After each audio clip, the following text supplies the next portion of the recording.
Hayyee akkam jirtu anaan Du'aalam Gosaati. Dhimmiin har'a isin fuulduratti dhufe dhimmuma samoona kana miidiyaa irra deemaa jiru, sooshaal miidiyaa irra deemaa jiru kana isa kiriir isiniif gochuufan dhufe. Wanti jiru maali? Dhimmuma gumaa wal qabatee jirudha. Wanti jiru maali? Ani gumaa baasus hin qabu. Harki koos kanarraa qulqulluudha. Uummanni Oromoo akkanaa beeku kan barbaadu jechuudha. Anis gadduma hamaa keessan jira. Gadda kiyyayyuu seeraan gaddachuu hin dandeenye.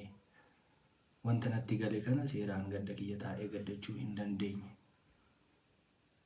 Mana hidhaan ture achii hoon bahummoo kun waanuma hamaa keessa akkasumatti tufuufiinsaan jira. Wanti nani isiitti balleesse yookaan isii miidhee hin qabu. Wanti gumaan baasus hin jiru. Garuu jaarsoliin abbootiin gadaa Oromoo dhugaa jirtu akka ilaaltee naafuutu, dhugaa jirtu akka ilaaltee nu mirkaneessitu, maatii wajjin hariiroon kiyyatti fufuu qaba waan ta'eef abbootii gadaa Oromoo ergeen jira. Jaarsolii biyyaa ergeen jira.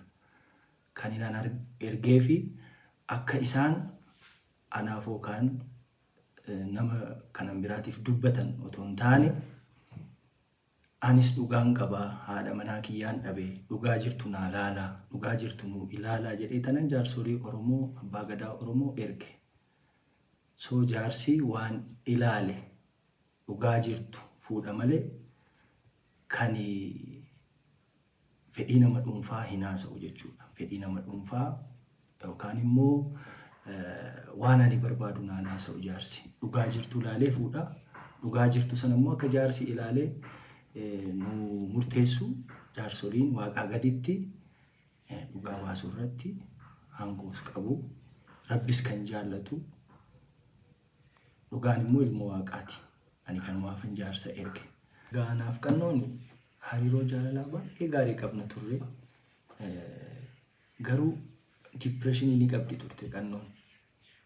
Dipireeshiniin isiin qabdu tarii mana keessa oolurraa maddaa'ee jedhee waan yaadee fi hojii CRBTs, hojii entertainmentis banee tanan itti kenni akka waliin hojjennuuf jechuudha. Ergasii ni dhaabbata jedhee yaadeen ture. Garuu itti fufiinsaan irra deddeebii yaalii of ajjechaa kagootu kan itti fufiinsaan erga waan sana godhee itti kennee booddeellee itti fuuftee jechuudha.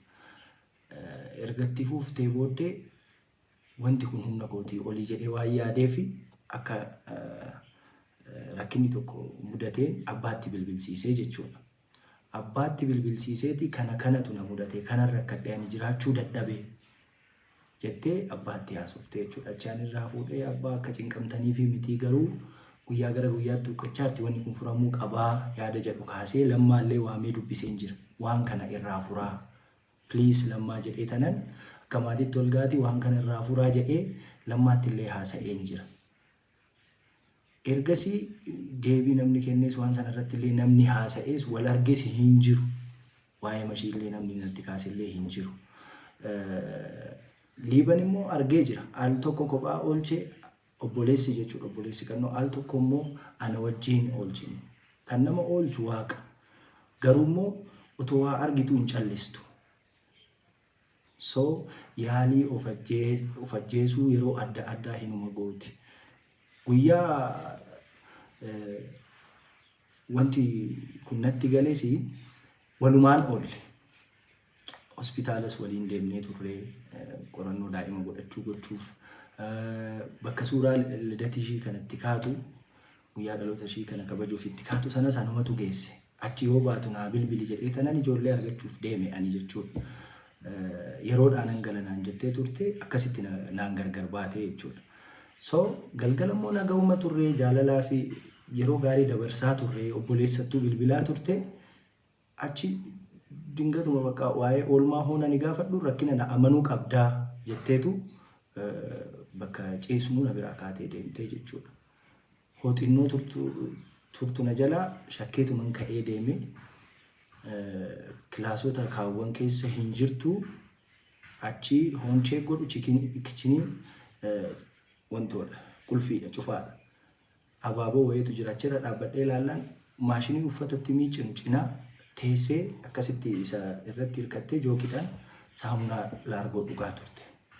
So maali qannoo jedhee tanan utaalee achirraan galee kana dura waadaa naa galtee turte waan akkasii hin godhu irra deebi'ee hin godhu jettee maatii fuuldurattis obboleessi kiyyas akka gorsu itti himee jira. Hiriyyittiin isiis akka gorsitu itti himee jira. Waadaa yeroo adda addaatti naa galtee jirti. Garuu bakka waadaa sana waan naan eegnee fi yeroo sanaanis nama bakkaani jireenya akkasii jiraachuu hin danda'u. Irra deddeebi kana goota waan ta'eef jireenya akkasii jiraachuu hin danda'u. Maatii bor waamee gargar baanaan jedheen. Amma ijoolleen kaasa jedhee tanan biraa deemee jechuudha jookeechirra kaa'ee kichinirra kaa'ee. So ani barrii banuuf ani deemee barrii bira ga'u akkasii si haa bal'attu jettee fiigdee achirraan utaalte. Ani bira ga'uullee hin dandeenye iyyuu qofa hin danda'e nan iyyee ijoolleen hin kaatee jechuudha. Wanti jiru wanti uumame kana ani qannoo koo humaa nan goonanii sababii itti miidhu tokkollee hin qabu. Akkuma isiniin jedhe waliin fiigee qabu dhiisi jechuu gorsuu akka ishiin jiraachuuf hamilee qabaattu wanta adda addaatiin deeggaruun ala wanti nan ishii godhe hin jiru. Wanti nan ishii godhe hin qabu. So harki kiyya immoo kanarraa qulqulluudha. Qulqulluu dhugaa dubbachuudhaaf jechuudha. Homaa ishiin gooneen dhugaan tiyya tana jaarsoliin illee tanuma naa ilaaltu. Dhugaan ilmoo waaqaati dhugaa arganii jaarsoliin hariiroo maatii wajjin qabu itti naa fuufsisanii jedhee tanan jaarsa erge malee wanti gumaa jedhamu ani gumaa kaffaluudhaaf miti ka jaarsa erge. Wanti gumaa jedhamus hin kaane. Gaaddisa qora gamaa gamanaa otoo hin gahiin ka gaaddisiyyuu diigame. So irbuunuu gaaddisa qoraa booddeedha jechuudha. Dabalataan illee guyyaa isheen boqottee kaasee hanga poolisiin to'annaa jala na oolchee qorannoota ragaa namaatis, ragaa barreeffamootatis, ragaa mana yaalaatis, ragaa hedduu sassaabee ilaalee